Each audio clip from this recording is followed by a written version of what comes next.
Hi everyone, Nurse Nikki here at City Facial Plastics. We're going to be reacting to a video today. It is called the $25 Nose Job in 15 Minutes with the Hyaluronic Pen and Hyaluronic Acid Filler. So I want to caution you on using a tool like the Hyaluronic Pen. It's simply not safe. We just have too many vascular structures within the face, so you really should see an experienced provider for any facial injections. Keep in mind that the Hyaluronic Pen is not approved for any wrinkle fighting or lip plumping purposes. And it has been known to cause things like skin stains, extra inflammation, and yes, even vascular occlusions. Hi friends, I'm Leah and welcome back to another facial contouring video where I'm going to be using hyaluronic acid filler on my face. I am so glad you guys are here. This is DIY Beauty Lab where I try out the latest in anti-aging and beauty treatments from home. So if you like to save money and you love to know about all the latest trends and treatments that are out there,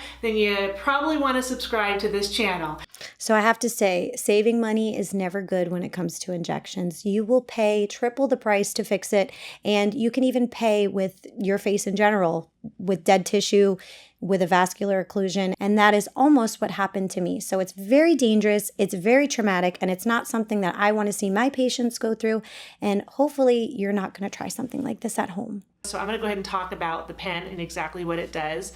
I'll put a diagram up here just so you can kind of see what that looks like. But essentially when somebody injects filler with a needle into your skin, it can directly penetrate an artery or a vein, and that's when it is dangerous. With this, a hyaluronic pen is just like what diabetics use to inject insulin. It's a high-powered pen that shoots whatever product is in it through your skin without having a needle, and it kind of acts as like a shotgun effect. So once it gets through your skin, it just kind of disperses, but it doesn't do any harm. And so you do. So I wouldn't say it doesn't do any harm. I mean, the term alone, shotgun effect, it's just unpredictable, especially in something like the nose. This is a very large pen. She cannot be precise. We have a large artery on the side of our nose, the dorsal nasal artery, so very, very unsafe. The next thing that we're going to be using is our 0.3 ampule. Now there's two different types of ampule. There's the 5 and then there's the 3, and the only difference is that the tip is smaller in this. Why is it not focusing? Hello? The tip is smaller right here. See how there's like a little tiny hole? The 0.5 is a little bit bigger, and so more product can go through, but I find that this 0.3 penetrates my skin a lot easier, and so I stick with the 3. We use things like cannulas, different gauge needles, just to put the product more precise in the areas we want it to stay in. So this tool, it's using a different size within the syringe, but really that pressure is what's going to determine where the product goes. And again, it's unpredictable. So it really doesn't matter the size of the opening with the syringe because it's going to go wherever it wants in this case. So let me go ahead and show you exactly how we go about doing this. You have to take the plunger out. So here's the ampule. It comes like this. You take the plunger out, and then we are going to put the product in. All right, so got the hyaluronic out. We're just going to go ahead and take the lid. So hyaluronic, I believe, was first originated and produced in South Korea. This is not an FDA-approved filler, so we don't know if this HA filler is fully dissolvable. And we're going to fill it up. Now, we only want to go to 3/4 of the way because otherwise, once you put the plunger back in, if it's all the way filled, you're going to lose a lot of product. So we're only 3/4 of the way filled. I'm going to go ahead and take that plunger, stick it right back in. Just push it until... This technique that she's using, it just poses risk for contaminating the product and risk for infection down the line. So the FDA-approved HA fillers here are pre-filled syringes, and there's no risk for contaminating the product. All right, now let's talk about my nose. You're probably wondering, why the hell are you going to contour your nose? Like, who does this? And I'll show you why. So I have a really bad deviated septum. I've actually had 2 nose surgeries, one when I was 22 and then one about 5 years ago. So she's concerned about her deviated septum. Usually to fix that, you have to break the nose, and it's a surgical process. She's been through surgery before, but she seems to not be happy, and you can see it on the sides of the nose. So we know that the dorsal nasal artery lies on the side of the nose, so hopefully she's not going to use this shotgun effect on the sides of the nose. Let's see. I'm going to go ahead and just mark them, and I'm just going to inject next to the marks. So I won't actually be injecting into the purple marks, but I want you guys to be able to see what I'm doing. So usually there's a lack of facial anatomy understanding and medical experience among hyaluron pen users or DIY users. And you can see where she's marking, it's close to her forehead. And that also has a very large risk of blindness in the area. So with that shotgun effect that this tool uses, it's hard to tell if it's going to go in the forehead, in the nasal arteries. So and like I said before, I'm not injecting into the purple mark because that will create a kind of a tattoo effect. And I don't need purple tattooed into my skin. I'm not sure how you could tell if you're on the purple mark or not, just because it's not a needle. So now that I'm all marked up, let's go ahead and get started. So let's talk about the hyaluron pen. You'll notice that there are lines that are all down the side here.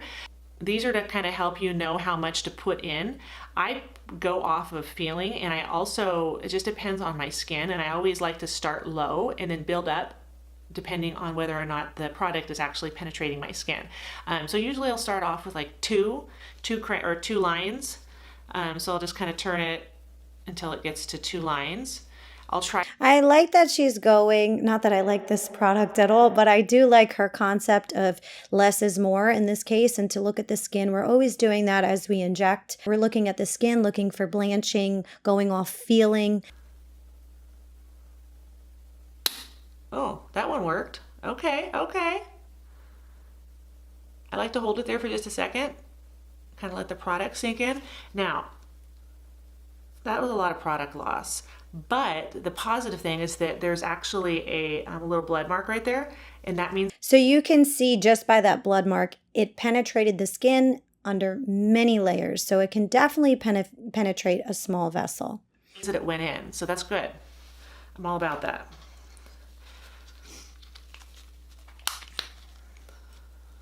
So I'm just kind of going off of feeling, and I just did 3 cranks. So here we go.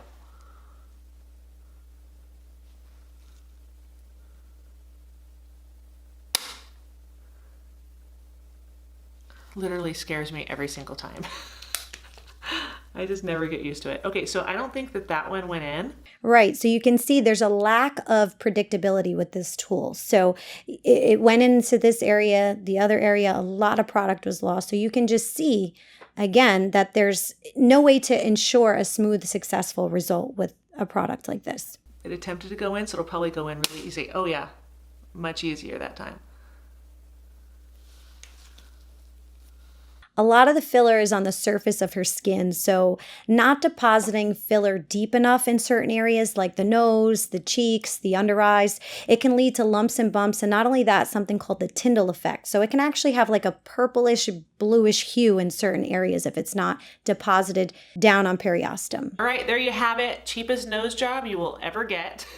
You'll notice. I would not say it's the cheapest because eventually if she keeps up these treatments, she's going to need someone to fix it. That when the light hits my nose now, it is straight.